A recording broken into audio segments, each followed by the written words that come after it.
it's good to be here today and chatting today to James Handscombe. Now, James, I'm going to ask you to introduce yourself and your school and your type of school, because it sort of sits between state and independent in many ways, doesn't it? So tell us. Nice to see Uh, you, James. Anyway. Thank you very much. I'm James Handscombe. I'm the principal of Harris Westminster Sixth Form, and Harris Westminster Sixth Form is a sixth form provision set up under the free school legislation. So we are definitely a state school, but we are set up as a partnership between the Harris Federation, which is a large, successful multi-academy trust, and Westminster School, which is an ancient and very successful independent school. And we were set up with the goal of providing an outstanding academic education to bright students from every background and neighbourhood across London, with a focus on the most disadvantaged. So you set up that school, and there's a bit of me that wants to say, why on earth did you agree to do such an enormous task? How did it go? How did it work? Tell us all about it. So it wasn't my idea. The two organisations, Westminster School and the Harris Federation, decided they wanted to do something together, and decided that this kind of something was the right kind of something to do. And they got permission from the government, and they set up a steering group, and they advertised for a head. And I saw the advert in the TES, and I was looking for a job. The big reason I was looking for a job was that I was working in an amazing school that I absolutely adored, close to where I live. And my daughter was in year 5 and needed a secondary school to go to. And I really wanted her to go to this school because it was amazing, and I'd worked really hard to help make it so. I was deputy head there. And we just didn't think it was the right idea for her to be going to the same school as me.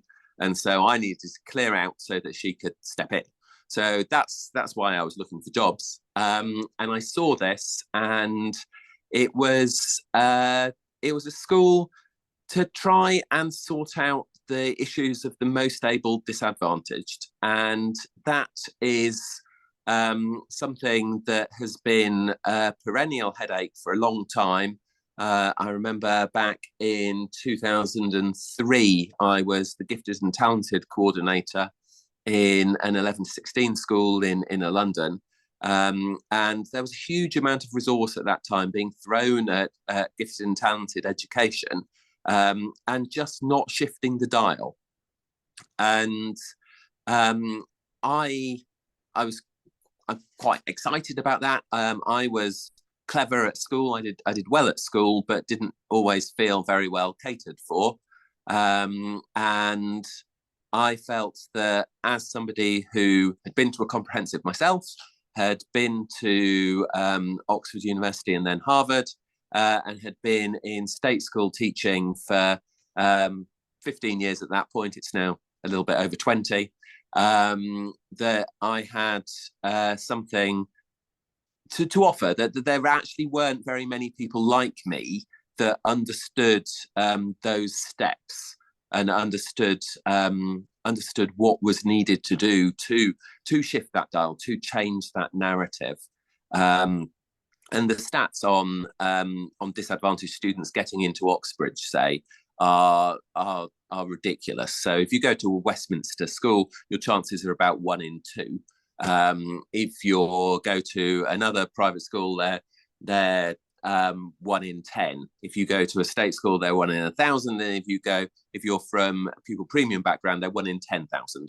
And I'm not exactly sure about those numbers. Those are approximate, can I quite remember them numbers, rather than please quote me in the national press. But it's just a huge level of disparity. And so it felt like it was worthwhile. It felt like I need a job. This is a job. It felt like something that I could definitely make a difference to. that looking at this job, I didn't know anyone who was better placed than me to do it. And so I figured if I could persuade people who had the job and were offering it that this was the case, then it was something I could do, something that I could make a difference. And So that was the so I went, starting point. So that that was was the the starting starting point. point. It's a good Yes, starting point, yes, that. good starting point. And obviously they did let you do it. So I mean, Yes. what point did you come into this? What was already done, and what did you need to do? So I think that's something that people are interested in. It's the process of setting up a school when you're bringing together a federation with its ethos and visions. You together. Bring it together with Westminster. Yeah, how did that work? What was there for you? What did you have to generate yourself? So between the two organisations, there was a lot. So the Harris Federation knows what policies you need to have in order for a school to function. And it has versions of these that will approximately do, and with minor tinkering can be made to do for your new school. The Westminster School has an amazing curriculum with some fantastic resources, and they let us have access to that. And so that was not going to be absolutely right for what we wanted to do, just as all these policies weren't going to be exactly right for what we wanted to do. And both needed tweaking, and that division isn't quite fair either, because we had support from Harris on curriculum and we had support from Westminster on logistics as well. So you got a sort of caricature there, but it was a lot more meshed than that suggests.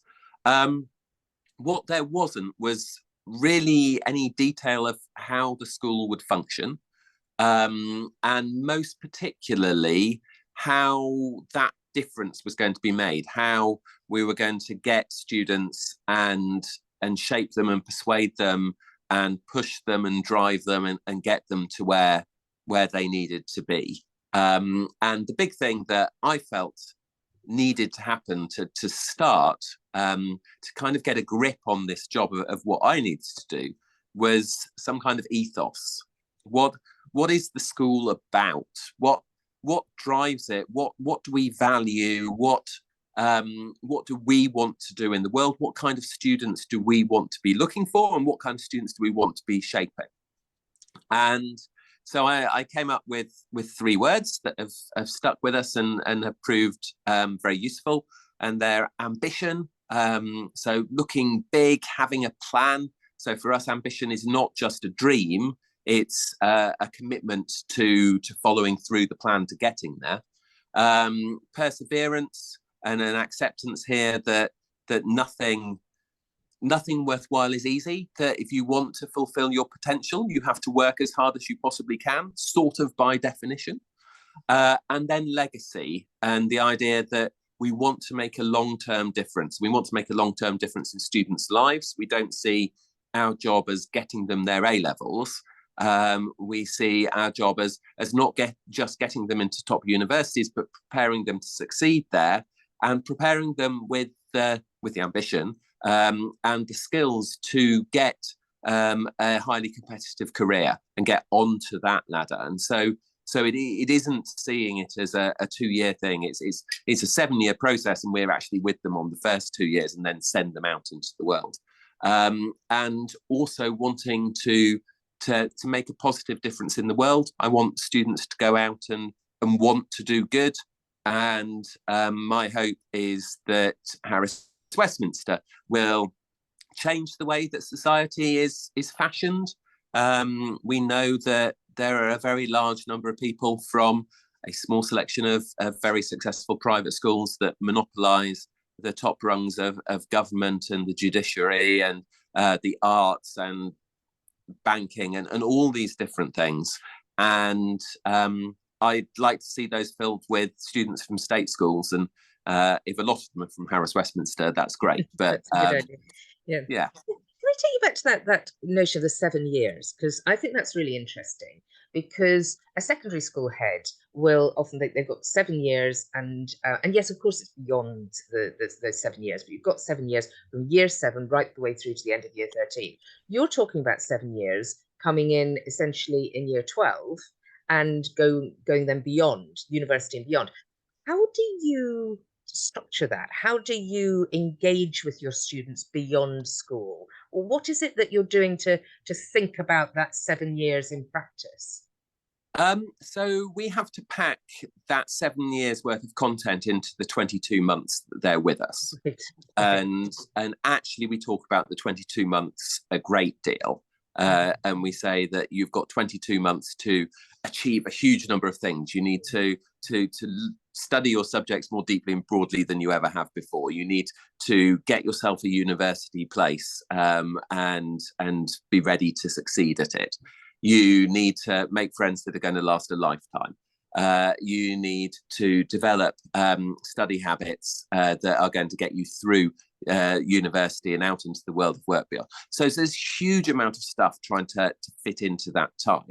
And the 7 years idea is not one that we have set in concrete. It's a notional one that we are teaching you not just to pass your exam. So students don't really say, will this come up on our A levels? Because they get laughed at if they do. Why would anyone care? Your A levels are like one moment and then they're gone. And you're out into the world, and other things will happen and other things will come up, and maybe it'll be useful then. And maybe it won't, and you've just had a lovely time learning it. But one of the really big things that has been very interesting is students coming back as alumni to talk to us and saying that they have been better prepared for university than most of their peers. And a couple of ways that that's happened. The first is that they're used to hard work, and we work them very hard. And they do have to organise their time, and they do have to make sure that they're doing something useful with their commute. So they travel from all over London to get to us. Typical commute is about an hour. If that's dead time, then that's time that's been lost. You could listen to a podcast, you could read a book. There are useful ways of spending this time is a really key idea. And so they get to university, and there's a lot of work at university, but most of them say, actually, it's less than there was in sixth form. This is fine. Whilst all of their peers are going, oh, so much, so many deadlines. And they go, oh, that's fine. So that's one thing. And the other thing is something we call lab. And this is an amazing part of the school, and it's Tuesday afternoon. And two things go on. The first is that we have a guest speaker who comes and talks about interesting things, and students are strongly encouraged to not micromanage what they think will be interesting, but to go to those lectures whenever they can, on the grounds that interesting stuff is interesting and you never know when it's going to be interesting. But the other thing, which is really great preparation for university, is that the teachers are in their classrooms and students choose who they're going to go and work with. And when they get to university, they find their lecturers offer office hours. So I'll be in my office between 4 and 5 on a Wednesday afternoon, come and talk to me and get some advice. And our students go and talk to them and get their advice and say, we're the only ones there. No one else does this. I don't understand. It's great. And it's just that it was part of our normal experience. And so they've had that normal experience. And so a lot of what we're trying to develop in them is maturity, but also skills and expectations that are going to be useful for them the next 3 years at university, and then going out into a job where those communication skills, written and spoken, are enormously valuable, where again working really hard is really important. I was speaking to one of our alumni last night, and she's in banking. She trades Swiss currency with Swedish currency. I didn't really understand it, but she's doing that, and she works a 14-hour day. And I mean, that really is a lot, but that's actually what she's working. And we didn't prepare them for 14 hours days. That is not the norm at Harris Westminster. But the idea that you have to work really hard is the norm and is the expectation, and that expectation is opening these doors for them. In that sense of that perseverance as Yeah. well, you're just keeping persevering and so on. And what have you learned through this process of making this happen? What have you learned about your own leadership, the leadership of others? What's in there for you? I've learned a lot about the power of ethos. So I said that the first thing I did was to write down this ethos, but that was to get my head round what I was trying to do. I didn't have a clearly formed understanding of what a head does, and I think that one of the things I've learned is that that has proved incredibly powerful, and particularly in the first year. So in the first year, I was in post for 9 months before the school started. So I spent 9 months getting all of the things ready, in an incredibly busy time to hire all the staff and plan the building and sort out all the curriculum and all the policies and get all the students signed. So all of those things, but also articulating over and over and over again our ethos to staff, to students, to passers-by, to the press. And so we had a really well understood idea of what the school was for and how it would function. And in that first year, there were 15 teachers, including me, and a handful of support staff. And so many things going on, so many things happening for the first time, so many situations where I had not decided what we would do when this happened. And teachers were having to decide what would happen when this happened. And many of them came to see me and said, well, they come to see me afterwards, this is what I've decided to do. And I say, yeah, that's great, well done. And they said, but it was actually easy to make that decision because we knew what the school ethos was. We knew, and all we had to do was do the most in ethos thing. And we knew that if we did the most in ethos thing, that would be the thing you wanted us to do. That there wasn't any compromise on that. And that's I think, something that I've become quite passionate about in my belief about leadership, is that your ethos has to be the thing that you don't compromise, that every decision has to be about that, and that when pragmatics get in the way, you really have to fight against the pragmatics. And sometimes the pragmatics win. You can't always do everything exactly the way you want it, but it needs to be resisted every time there's something that's dragging you away from your ethos. And there always is. The world tries to suck you into normality. It's important to fight that. It's important to say, no, actually, the in ethos thing is this. Can we do this? And only if the answer is no, that's completely impossible. You know, okay, what's the next step down? And so that meant that everyone was making decisions on the same basis. It meant that everyone felt confident to make those decisions, and it meant that the school worked really well. So that's one thing. One more thing, if I may, that I've learned. I've learned a huge amount from the students.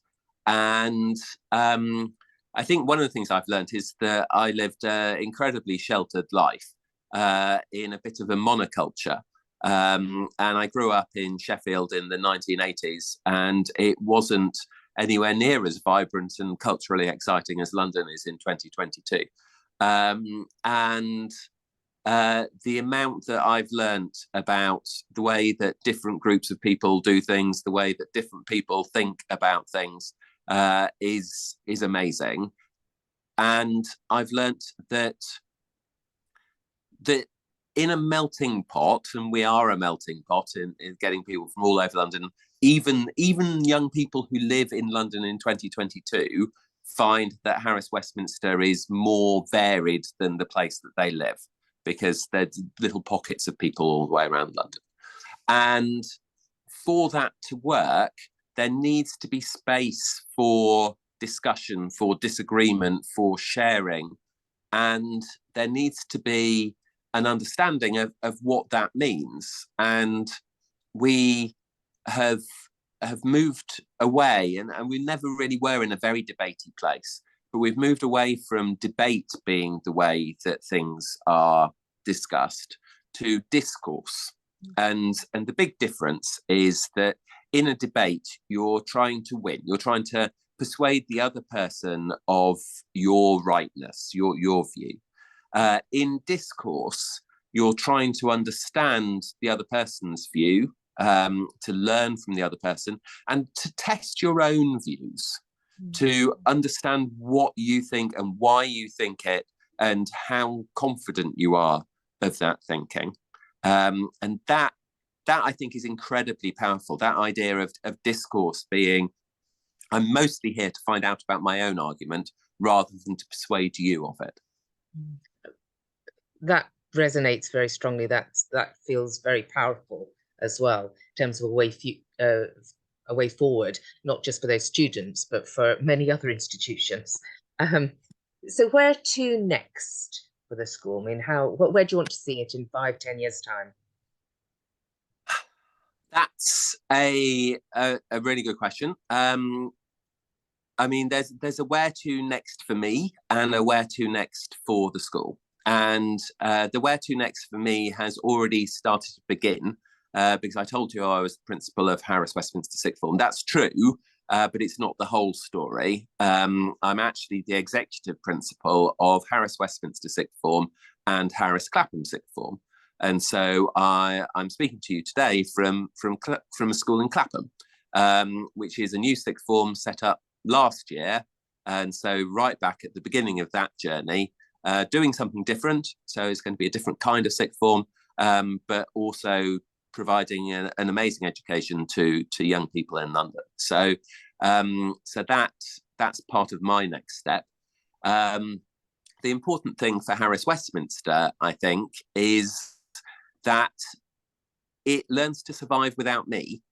And that might sound a bit egotistical, but when a school has a founding head for such a long period of time, and it's somebody who's got so involved in all of the detail, and it's such an idiosyncratic school.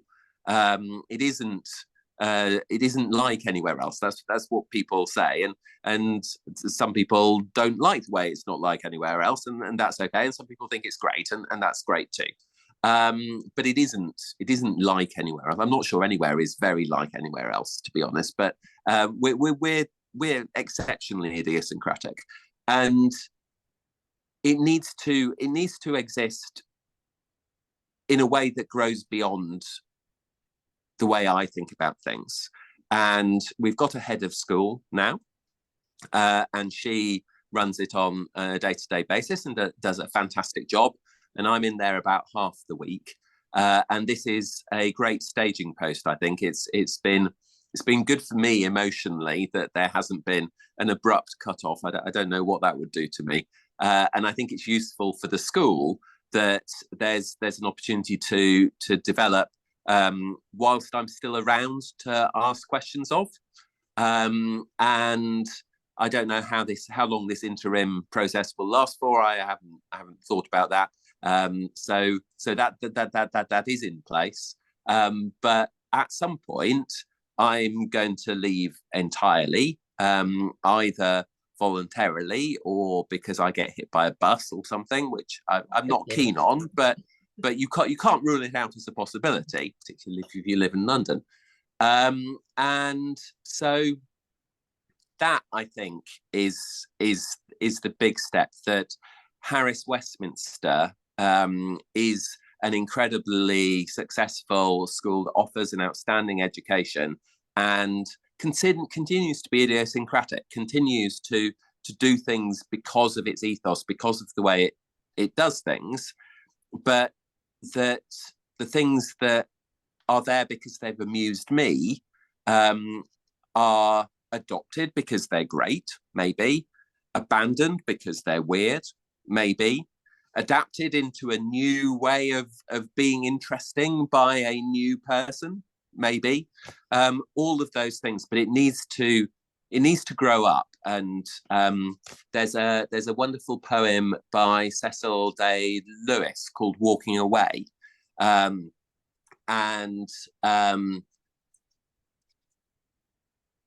the last couplet in it says, selfhood begins with a walking away, and love is proved in letting go. And Yes. at some point, I'm going to have to prove my love to Harris Westminster by letting go.